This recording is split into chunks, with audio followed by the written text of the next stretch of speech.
नमस्कार दोस्तों, मैं हूं लवकुश और आप सुन रहे हैं शांत और रहस्यमयी कहानियां जो आपको एक अलग दुनिया में ले जाएंगी। अगर आप रात में आराम से कहानी सुनते सुनते सोना चाहते हैं तो चैनल को जरूर सब्सक्राइब करें। अब शुरू करते हैं आज की कहानी। उत्तर प्रदेश के पुराने शहर रामगढ़ के बारे में एक बात बहुत मशहूर थी। यह शहर दिन में जितना शांत दिखाई देता था, रात में उतना ही डरावना बन जाता था। शहर के बीचों बीच एक पुरानी कॉलोनी थी जिसका नाम था काली नगर। वहां बने मकान इतने पुराने थे कि उनकी दीवारों से हर वक्त सीलन की बदबू आती रहती थी। लोग कहते थे कि उस कॉलोनी के नीचे कोई बहुत पुराना तहखाना दबा हुआ है जहां कई साल पहले कुछ भयानक हुआ था, लेकिन किसी को पूरी सच्चाई नहीं पता थी। रात होते ही उस इलाके की गलियां सुनसान हो जाती थीं।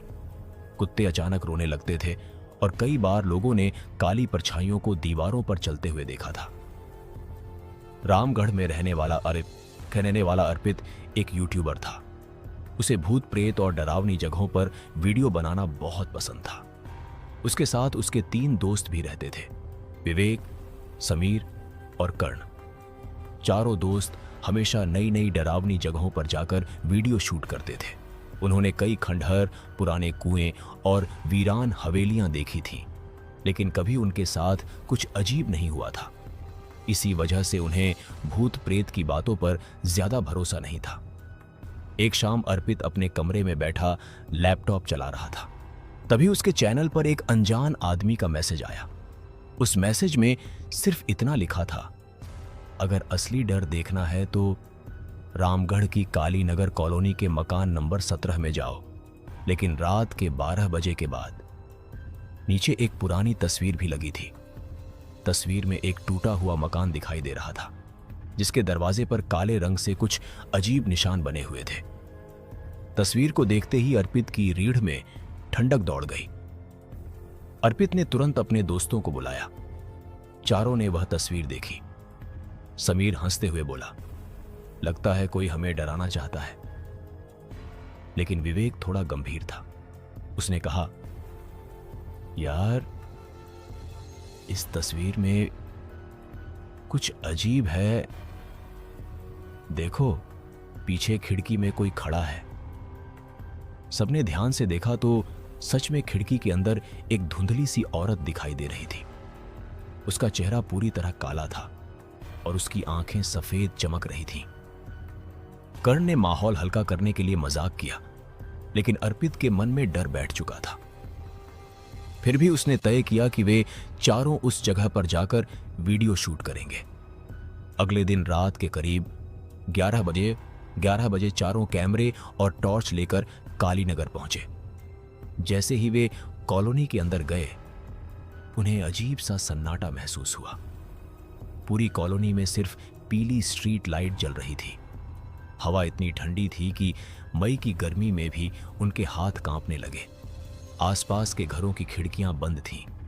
ऐसा लग रहा था जैसे वहां कोई रहता ही ना हो। लेकिन अचानक एक बूढ़ी औरत सड़क के किनारे दिखाई दी। उसके बाल पूरी तरह सफेद थे और आंखें अंदर धंसी हुई थीं। उसने कांपती आवाज में कहा, मकान नंबर 17 मत जाना। वहां जो जाता है वो वापस नहीं आता। इतना कहकर वह औरत अचानक अंधेरे में गायब हो गई। चारों दोस्त एक पल के लिए डर गए। समीर ने कहा, यह सब कोई प्रैंक है। लेकिन तभी दूर से किसी बच्चे के रोने की आवाज आने लगी। आवाज इतनी दर्द भरी थी कि अर्पित का दिल तेज धड़कने लगा। कुछ देर बाद वे मकान नंबर 17 के सामने पहुंच गए। मकान बहुत बड़ा था, लेकिन पूरी तरह टूटा हुआ। उसकी दीवारों पर काई जमी हुई थी और मुख्य दरवाजे पर वही काले निशान बने थे जो तस्वीर में दिखाई दिए थे। जैसे ही अर्पित ने कैमरा ऑन किया, स्क्रीन कुछ सेकंड के लिए अपने आप बंद हो गई। फिर अचानक कैमरे में अजीब सी खड़खड़ाहट सुनाई देने लगी। विवेक ने धीरे से दरवाजा धक्का दिया। दरवाजा अपने आप चर्रर की आवाज करते हुए खुल गया। अंदर घुप अंधेरा था। हवा में सड़ी हुई बदबू फैली हुई थी। चारों ने टॉर्च जलाई और अंदर कदम रखा। फर्श पर धूल की मोटी परत जमी थी, लेकिन हैरानी की बात यह थी कि वहां ताजे पैरों के निशान बने हुए थे, जैसे कोई अभी अभी अंदर गया हो। अर्पित ने धीरे से कहा, लगता है यहां कोई रहता है। तभी ऊपर की मंजिल से किसी भारी चीज के गिरने की आवाज आई। चारों घबरा गए, लेकिन फिर भी सीढ़ियों की तरफ बढ़ने लगे। जैसे जैसे वे ऊपर जा रहे थे, दीवारों पर अजीब आकृतियां दिखाई देने लगीं। कुछ जगहों पर लाल रंग से मंत्र लिखे हुए थे। अचानक समीर रुक गया। उसने कांपती आवाज में कहा, यार, पीछे कौन खड़ा है? तीनों ने पीछे मुड़कर देखा, लेकिन वहां कोई नहीं था। तभी समीर चीख पड़ा। उसकी गर्दन पर किसी ने नाखून मार दिए थे। वहां से खून निकलने लगा। चारों डर गए।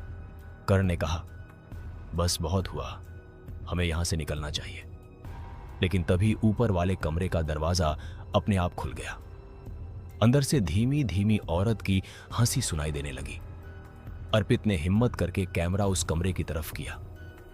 कमरे के अंदर एक पुरानी कुर्सी रखी थी जो अपने आप हिल रही थी। दीवार पर एक बहुत बड़ी तस्वीर टंगी थी। तस्वीर में एक परिवार खड़ा था, पति, पत्नी और एक छोटी बच्ची।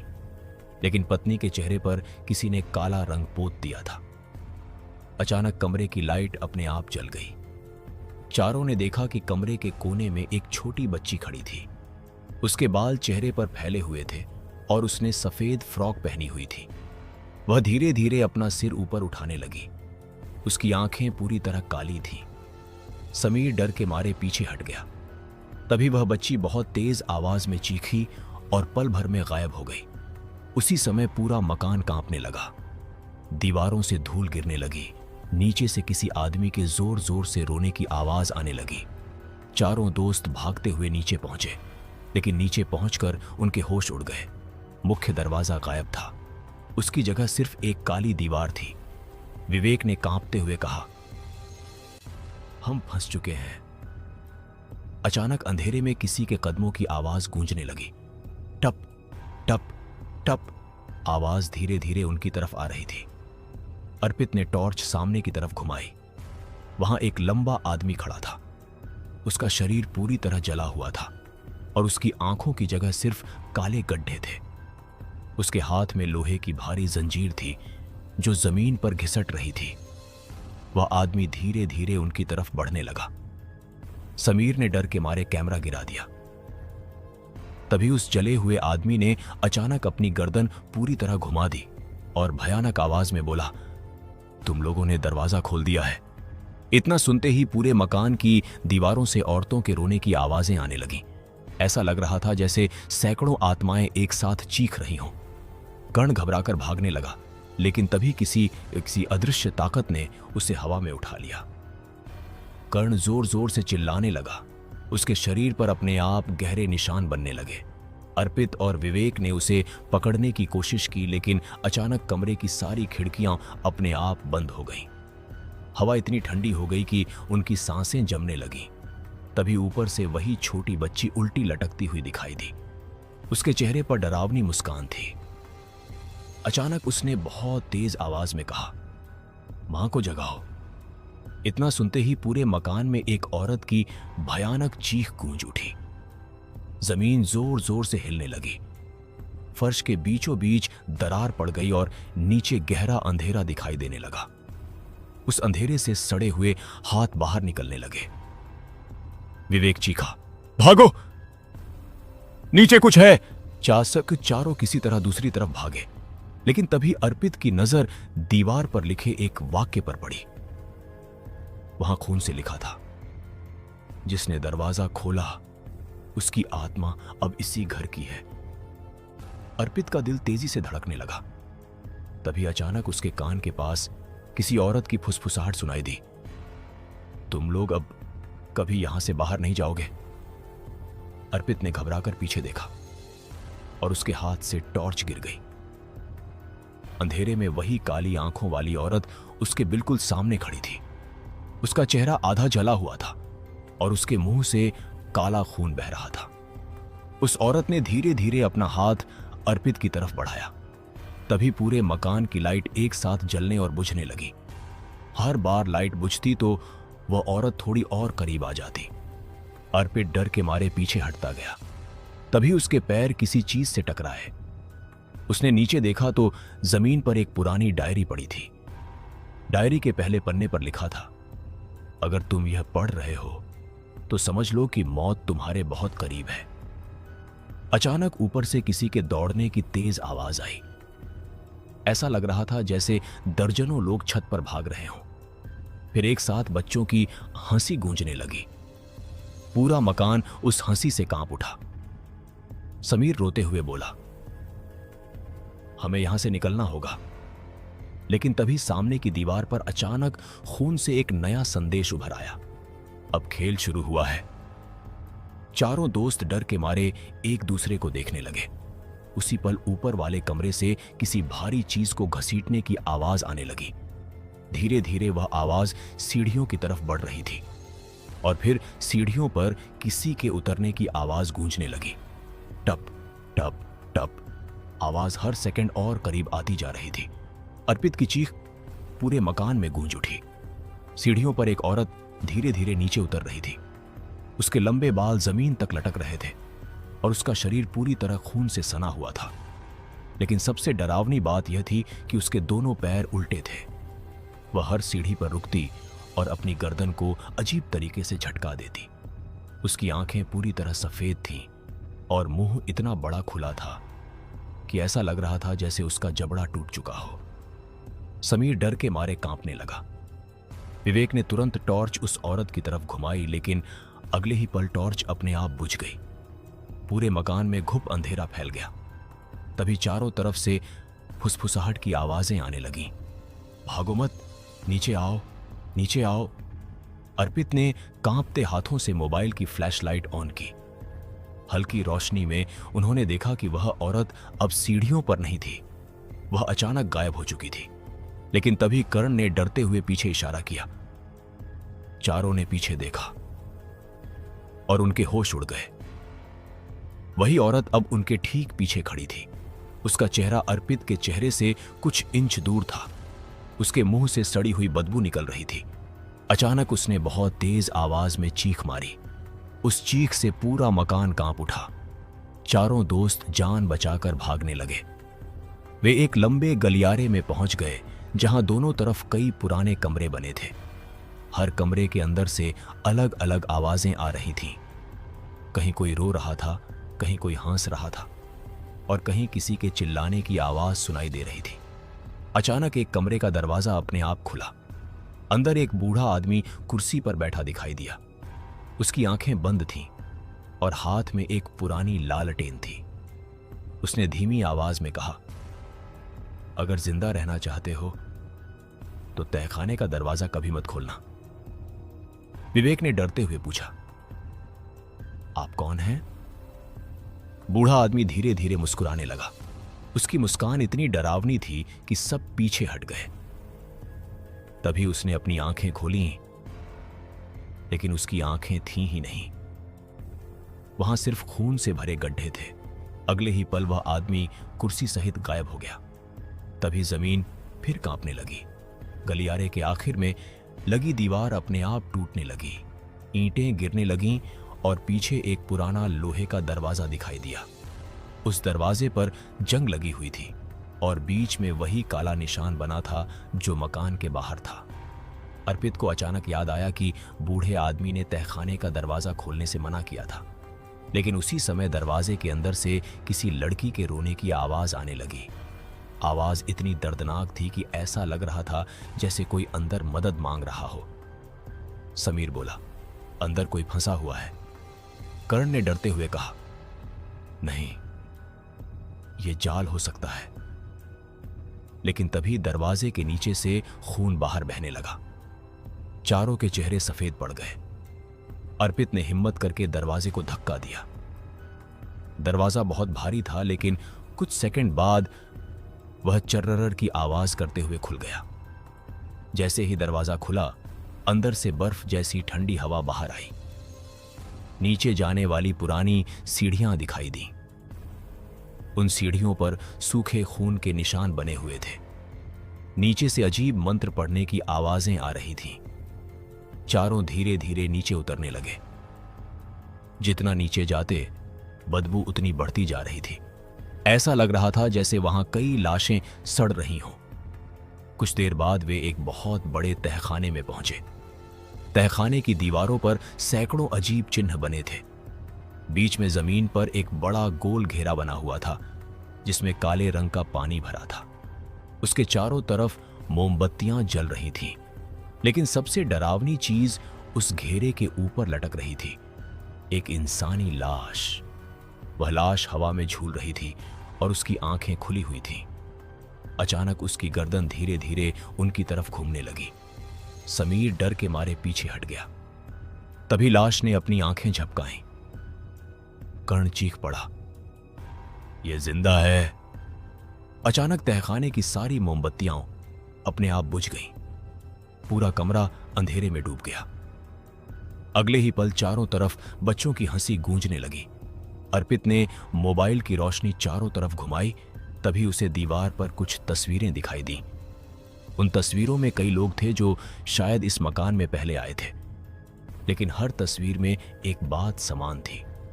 सभी लोगों की आंखें काली थीं। विवेक ने धीरे से कहा, ये लोग शायद यहां से कभी बाहर नहीं गए। तभी अचानक किसी ने अर्पित के कंधे पर हाथ रखा।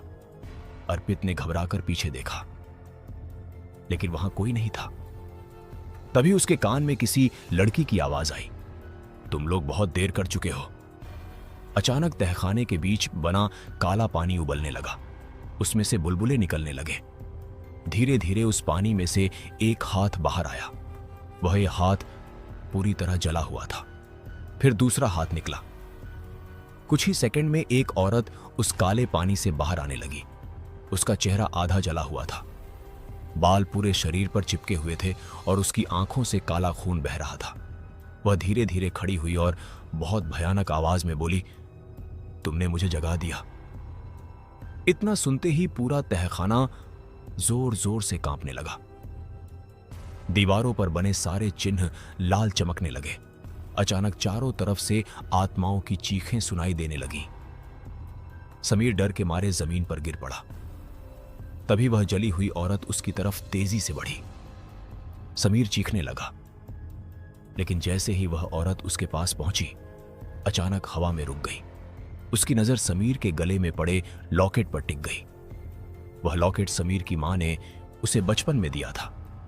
लॉकेट को देखते ही वह औरत कुछ सेकंड के लिए पीछे हट गई। फिर उसने गुस्से में बहुत तेज चीख मारी। उस चीख से तहखाने की छत टूटने लगी। अचानक ऊपर से मिट्टी गिरने लगी। अर्पित ने चिल्लाकर कहा, भागो, यह जगह गिरने वाली है। चारों दोस्त भागते हुए सीढ़ियों की तरफ दौड़े, लेकिन तभी लोहे का दरवाजा अपने आप बंद हो गया। वे फंस चुके थे। विवेक दरवाजा पीटने लगा, लेकिन कोई फायदा नहीं हुआ। तभी पीछे से कदमों की आवाज आने लगी। उन्होंने मुड़कर देखा। तहखाने में अब सिर्फ वही जली हुई औरत नहीं थी। उसके पीछे दर्जनों काली परछाइयां खड़ी थीं। उनकी आंखें लाल चमक रही थीं। एक साथ उन सबने अपनी गर्दन टेढ़ी की और धीरे धीरे उनकी तरफ बढ़ने लगे। कर्ण रोने लगा। अर्पित का शरीर कांप रहा था। तभी विवेक की नजर दीवार पर बने एक पुराने मंत्र पर पड़ी। वहां लिखा था, जिसके पास अग्नि का चिन्ह होगा वही रास्ता खोलेगा। अचानक सबकी नजर समीर के लॉकेट पर गई। लॉकेट पर वही चिन्ह बना था। समीर कांपते हुए बोला, ये मेरी मां ने दिया था। अर्पित ने तुरंत कहा, जल्दी इसे दरवाजे पर लगाओ। समीर धीरे धीरे दरवाजे के पास गया। पीछे से वे सारी आत्माएं तेजी से उनकी तरफ बढ़ रही थीं। तहखाना उनकी चीखों से गूंज रहा था। समीर ने कांपते हाथों से लॉकेट दरवाजे पर बने निशान के पास लगाया। अचानक पूरा दरवाजा लाल रोशनी से चमकने लगा। जोरदार धमाका हुआ और दरवाजा अपने आप खुल गया। चारों तुरंत बाहर भागे। वे ऊपर वाले हॉल में पहुंचे, लेकिन वहां का दृश्य देखकर उनके पैरों तले जमीन खिसक गई। पूरा मकान बदल चुका था। दीवारों पर हर जगह खून फैला हुआ था। छत से उल्टी लाशें लटक रही थीं और बीच हॉल में वही छोटी बच्ची खड़ी थी। इस बार उसके हाथ में एक पुरानी गुड़िया थी। उसने धीरे धीरे अपनी गर्दन उठाई और मुस्कुराकर कहा, मां, अब तुम्हें कभी जाने नहीं देगी। अचानक उसके पीछे दीवार पर खून से एक नया संदेश उभर आया। आधी रात के बाद असली दरवाजा खुलेगा। उसी समय बाहर कहीं दूर घड़ी में 12 बजने लगे। Ton ton ton. हर घंटी के साथ मकान की दीवारें कांपने लगीं, फर्श पर नई दरारें बनने लगीं और फिर अचानक पूरे घर की लाइट एक साथ बुझ गई। घुप अंधेरे में धीरे धीरे किसी औरत के हंसने की आवाज गूंज रही थी। अर्पित, विवेक, समीर और कर्ण अभी भी उसी हॉल में खड़े थे जहां भाग दो खत्म हुआ था। बाहर घड़ी में 12 बज चुके थे और मकान पहले से ज्यादा खतरनाक बन चुका था। अचानक फर्श के नीचे से जोरदार धमाका हुआ और पूरे घर की दीवारें कांपने लगीं। उसी समय सामने की दीवार पर खून फैलने लगा और उसके बीच एक शैतानी दरवाजा उभर आया। पूरे मकान में ऐसा अंधेरा छा चुका था जैसे रोशनी नाम की कोई चीज वहां कभी थी ही नहीं। अर्पित, विवेक, समीर और कर्ण एक दूसरे के बेहद करीब खड़े थे। उनकी सांसें तेज चल रही थीं और दिल इतनी तेजी से धड़क रहे थे कि उन्हें खुद अपनी धड़कनें सुनाई दे रही थीं। तभी अचानक ऊपर वाली मंजिल से किसी भारी चीज के घसीटे जाने की आवाज आने लगी। आवाज धीरे धीरे तेज होती जा रही थी। ऐसा लग रहा था जैसे कोई बहुत बड़ी लाश जमीन पर घसीटते हुए उनकी तरफ आ रही हो। अचानक पूरे हॉल में बहुत तेज ठंडी हवा चलने लगी। टूटी खिड़कियां अपने आप खुलने और बंद होने लगीं। उसी पल सामने की दीवार पर लाल रंग से एक दरवाजे की आकृति बनने लगी। पहले सिर्फ एक निशान दिखाई दिया, फिर धीरे धीरे पूरा दरवाजा उभर आया। उसकी चौखट काले खून से बनी हुई लग रही थी। दरवाजे के बीचों बीच वही अजीब निशान चमक रहा था जो तहखाने में बना था। समीर कांपते हुए बोला, यही असली दरवाजा है। तभी वही छोटी बच्ची फिर दिखाई दी। इस बार उसकी आंखों से काला खून बह रहा था। वह धीरे धीरे हंस रही थी। उसने अपनी उंगली उस दरवाजे की तरफ की और फुसफुसाकर बोली, मां इंतजार कर रही है। इतना कहते ही वह बच्ची अचानक गायब हो गई। अगले ही पल दरवाजा अपने आप चर्रर की आवाज के साथ खुलने लगा। अंदर सिर्फ घना अंधेरा था, लेकिन उस अंधेरे से सैकड़ों लोगों के रोने की आवाजें आ रही थीं। कर्ण पीछे हट गया। उसने डरते हुए कहा, हम अंदर नहीं जाएंगे, बिल्कुल नहीं। लेकिन तभी उनके पीछे की सारी दीवारें अचानक गायब होने लगीं। पूरा मकान बदलता जा रहा था। अब उनके चारों तरफ सिर्फ लंबा अबा अंधेरा गलियारा बचा था और सामने वही शैतानी दरवाजा। ऐसा लग रहा था जैसे कोई अदृश्य ताकत उन्हें अंदर जाने पर मजबूर कर रही हो। अर्पित ने कांपते हुए कहा, अगर यहां से निकलना है तो शायद हमें अंदर जाना पड़ेगा। विवेक ने गहरी सांस ली और सबसे पहले दरवाजे के अंदर कदम रखा। बाकी तीनों भी धीरे धीरे उसके पीछे चले गए। जैसे ही चारों अंदर पहुंचे, दरवाजा जोरदार धाकसदार धमाके के साथ बंद हो गया। चारों घबराकर पीछे मुड़े, लेकिन अब वहां कोई दरवाजा था ही नहीं, सिर्फ काली दीवार थी। उनके सामने एक बहुत लंबा गलियारा था। दीवारों पर पुराने दिए जल रहे थे, जिनकी नीली लौ अजीब तरह से कांप रही थी। गलियारे की जमीन पर राख फैली हुई थी और हर कुछ कदम पर इंसानी खोपड़ियां पड़ी थीं। हवा में जलते मांस की बदबू घुली हुई थी। तभी दूर से किसी औरत के गाने की आवाज आने लगी। आवाज बहुत धीमी थी, लेकिन इतनी डरावनी कि चारों के शरीर में सिहरन दौड़ गई। वे धीरे धीरे उस आवाज की तरफ बढ़ने लगे। कुछ देर बाद वे एक बहुत बड़े कमरे में पहुंचे। कमरे के बीचों बीच एक पुराना झूला रखा था जो अपने आप हिल रहा था। झूले पर वही छोटी बच्ची बैठी थी, लेकिन इस बार उसका चेहरा पूरी तरह जला हुआ था। वह धीरे धीरे गाना गा रही थी, सो जा वरना मां आ जाएगी। अचानक झूला रुक गया। बच्ची ने धीरे धीरे अपना सिर उठाया और बोली, तुम लोगों ने उसे जगा दिया है। इतना कहते ही कमरे की सारी दीवारों पर खून बहने लगा। छत से काले कीड़े गिरने लगे। समीर डर के मारे चीख पड़ा। तभी झूले पर बैठी बच्ची अचानक हवा में ऊपर उठ गई और उसकी गर्दन उल्टी घूम गई। अर्पित ने तुरंत समीर का हाथ पकड़ा और सब भागने लगे, लेकिन कमरे का दरवाजा गायब हो चुका था। चारों तरफ सिर्फ खून से भरी दीवारें थीं। तभी कमरे के कोने से किसी के रोने की आवाज आई। विवेक ने टॉर्च उस तरफ घुमाई तो वहां एक औरत घुटनों के बल बैठी दिखाई दी। उसके लंबे बाल पूरे शरीर पर फैले थे। वह धीरे धीरे रो रही थी। कर्ण ने डरते हुए पूछा, कौन हो तुम? औरत ने धीरे धीरे अपना चेहरा ऊपर उठाया। उसका चेहरा पूरी तरह कटा हुआ था और आंखों की जगह सिर्फ अंधेरा था। उसने बहुत धीमी आवाज में कहा, वो आ रही है। अचानक पूरा कमरा कांप उठा। दीवारें फटने लगीं और फिर छत से एक बहुत लंबी काली परछाई नीचे उतरी। उसका शरीर इंसान जैसा था, लेकिन हाथ इतने लंबे थे कि जमीन तक पहुंच रहे थे। उसकी आंखें लाल जल रही थीं। समीर डर के मारे जमीन पर गिर पड़ा। वह परछाई धीरे धीरे उसकी तरफ बढ़ने लगी। उसके हर कदम के साथ जमीन पर काला खून फैल रहा था। तभी अचानक समीर के गले का लॉकेट तेज चमकने लगा। पूरी जगह लाल रोशनी से भर गई। वह काली परछाई कुछ सेकंड के लिए पीछे हट गई और बहुत गुस्से में चीखने लगी। अर्पित ने तुरंत समीर को उठाया और कहा, भागो अभी। उसी समय दीवार में एक छोटा रास्ता दिखाई दिया। चारों तुरंत उस रास्ते में घुस गए। रास्ता बहुत संकरा था। वहां इतनी बदबू थी कि सांस लेना मुश्किल हो रहा था। कुछ दूर चलने के बाद वे एक पुराने कमरे में पहुंचे जहां सैकड़ों मोमबत्तियां जल रही थीं। कमरे के बीच में एक बूढ़ी औरत बैठी थी। उसके हाथ में इंसानी हड्डियों से बनी माला थी। उसकी आंखें पूरी तरह सफेद थीं, लेकिन उसकी आवाज शांत थी।